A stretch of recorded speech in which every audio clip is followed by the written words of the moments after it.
What is up, YouTube? Welcome back to my channel. So today I'm going to be doing the first oil change on my 2025 Corolla GR. Now, this might be the easiest oil change you will ever do and probably the cheapest.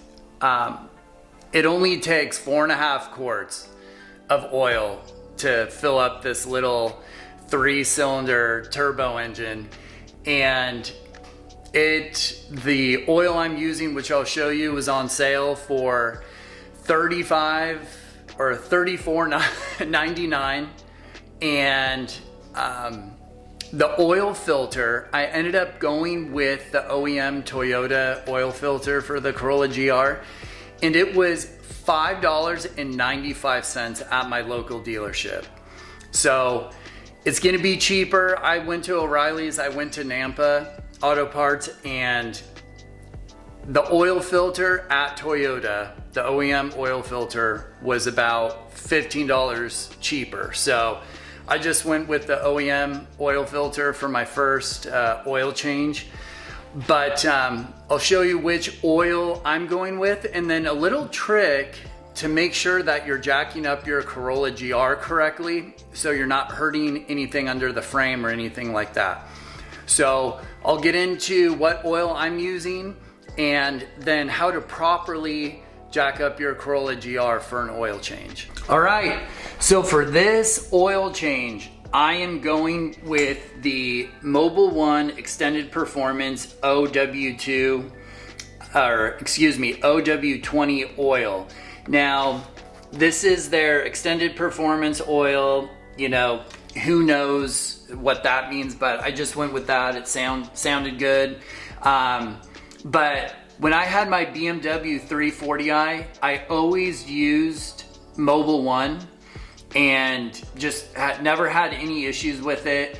And I know there's some GR Corolla guys out there that are using different oils because a thinner oil could maybe provide better cooling on track days and things like that. But I'll do some track days maybe here and there, but you know, I'm not too aggressive on my car, so I just went with the required oil from Toyota.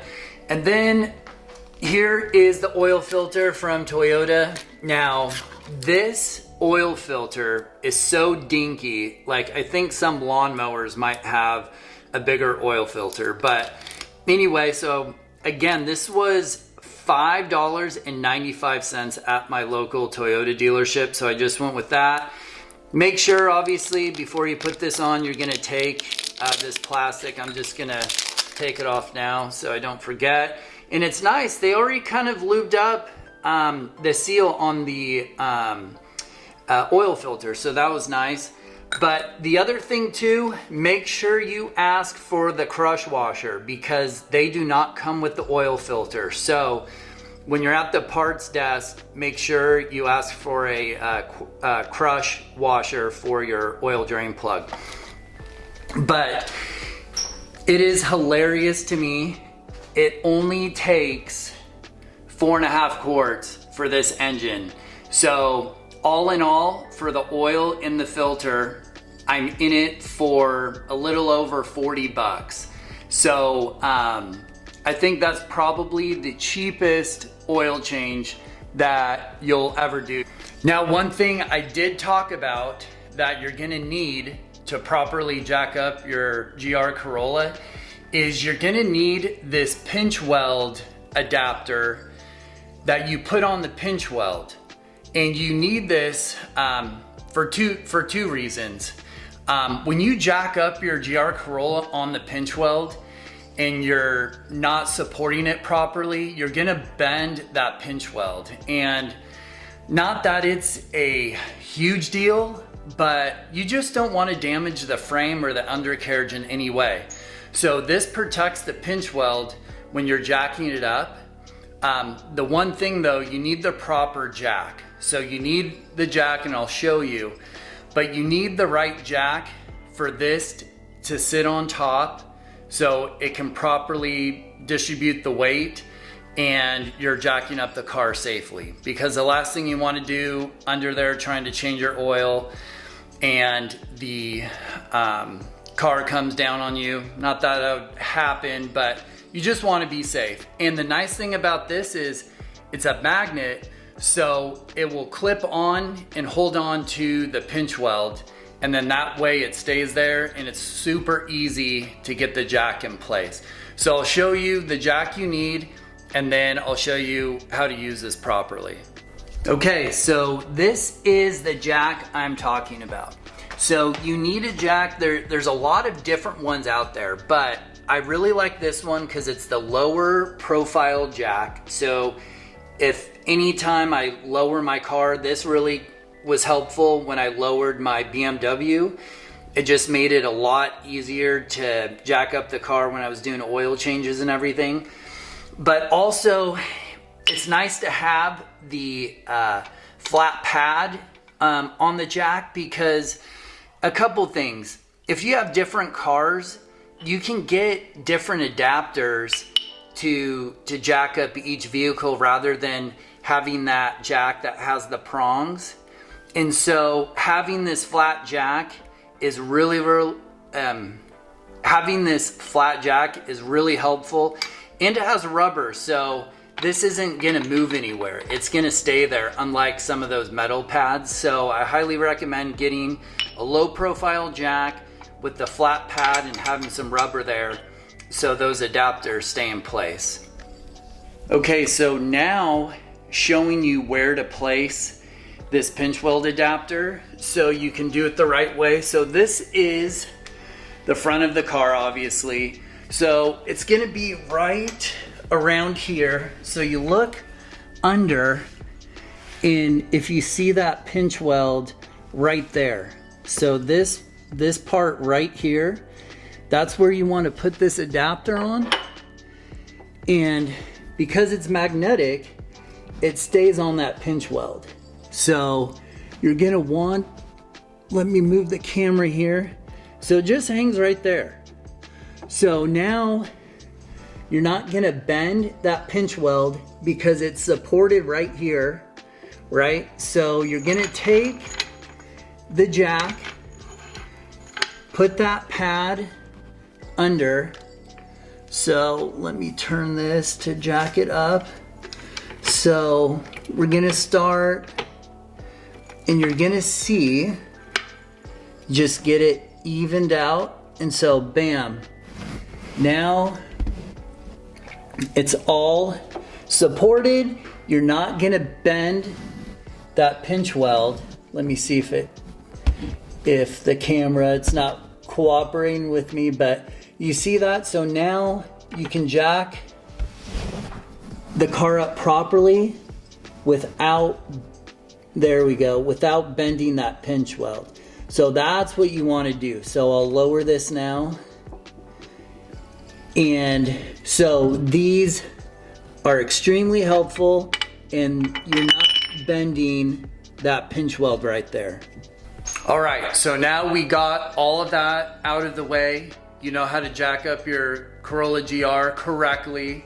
I keep on saying GR Corolla, Corolla GR. I mean, it's probably the same thing. But anyway, so get that pinch weld adapter. It's right behind that front wheel, so you're jacking up the car properly. Now, that's not the only way. If you have a super long profile jack, you can jack the car up from basically the subframe, but this is just way easier, and that's all you need. So I ran my car for about 30-40 minutes. I drove around, ran some errands, so I'm just waiting for my car to cool down. Once it's cooled down, I'll drain the oil, and I'll show you my process on how I like to do it to ensure that everything's good to go when I go to start the car. My car is cooled down. Now, a couple things. Got the car jacked up, and you don't have to jack it up that high, but I have my oil catch system ready. And then, you know, one thing before you do this, so you have to unscrew this little pad, and you have these bolts here, and they are a, let's see, it is a 10 millimeter. So, you know, the one thing that I saw, and this is why, if you know what you're doing on your cars, you always want to work on them themselves, especially the oil changes. So this panel here that guards the oil pan and the oil filter, it was on incorrectly, and it looks like when they did the last oil change before I bought the car, they didn't use a new crush washer, and now there's some oil leaking there. So that's, if you know what you're doing, you know, it's always good to be able to work on your car. So what I'm gonna do is, I already popped the oil cap so it drains properly, and I pulled the oil dipstick so the oil drains properly. So let's get the drain plug loose in the oil filter, and it should be really quick and easy from here. Okay, so fast forwarding 3 days later, so right after I told you guys that this was the easiest oil change ever, so everything straightforward, using the pinch weld adapter, jacking up the car, getting the panel off, you know, oil cap, drain or dipstick, you know, all that is super straightforward. So the next thing was, I was unbolting the oil drain plug, and I don't know what this freaking guy did who did the last oil change. That oil drain plug was so damn tight. I tried to use an impact. Hold on. The oil drain plug uses a, let me see what it is. I think it's a, yeah, it's a 14 millimeter. So when you're doing the oil, the drain plug's a 14 millimeter socket. Using this on the highest setting, the highest torque setting, it was not budging that bolt. So I'm like, what the hell? So I got my crescent wrench, I'm like trying to hammer the bolt, and I'm like, I just got this car, I don't want to jack up the bolt. And so I ended up taking my car to the Toyota dealership, which is just down the road, and had them do the oil change, which I thought, you know, so if you do take your car, side note, if you do take your car, your GR Corolla, to the dealership to get an oil change, in Oregon it's 150 bucks. So just FYI. But I found out, because I just bought the car, it's still under the Toyota Care, so I have free oil changes until like 20,000 miles or something like that. You know, it could be less, but I think it's 20,000 miles. So this impact on the highest torque setting could not get the bolt off.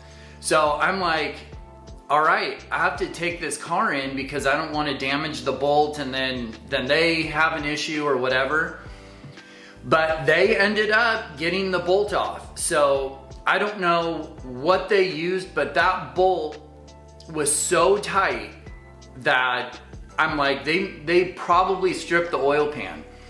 But anyway, the Toyota dealership got the oil change done, so, you know, whatever. But we are gonna check the oil dipstick here and see how the levels are. And if the levels are good, then I'm not gonna add any oil, but if they're low, I'm gonna add a little bit. But let's check to see how the dealership did. All right, so oil dipstick is right here. It's the yellow kind of ring thing. So whoever is doing this, just so you know, I think everyone should know at this point. But I'm gonna pull this. And by the way, always have these disposable rags. They're super cheap and they absorb any oil or grease. So these are really good to have. So I have a bunch of rolls in my garage. So let's check, see how the dealership did here. So looks like, okay, that looks good. We're gonna double check it. And sometimes this oil, you have to kind of help it get down there. So always hold it for a few seconds. Okay, that should probably be good. Let's check the oil. All right, yeah. All right, that looks perfect. You always want to make sure the oil reaches that second kind of dimple in the dipstick. So that looks perfect. So the dealership did obviously a good job. Toyota dealerships are awesome, but just double checking everything never hurts to double check the dealership's work. And but everything looks super solid. All right, so that's how you change the oil in your GR Corolla. Now I know things didn't go as planned in this video, but that oil drain plug was like frickin' JB welded on. So anyway, but I checked the bolt. It's, you know, too torqued to spec. It's not too tight. So when I do another oil change in the next 3,000 miles, you know, I'll redo the video. But, you know, for the panel that protects the oil pan and the oil filter, you just need a 10 mil socket. And then for the oil drain plug, you need a 14 mil socket. But it is really easy. And again, this is literally the easiest and cheapest car to do an oil change on. Again, the OEM oil filter from the dealership is like $5.95. Then the oil, the Mobil 1 OW20, it was for a 5-quart jug was $40. So, you know, $45 all in to do an oil change on your car. So anyway, guys, I hope you enjoyed that video, and I'll catch you in the next one.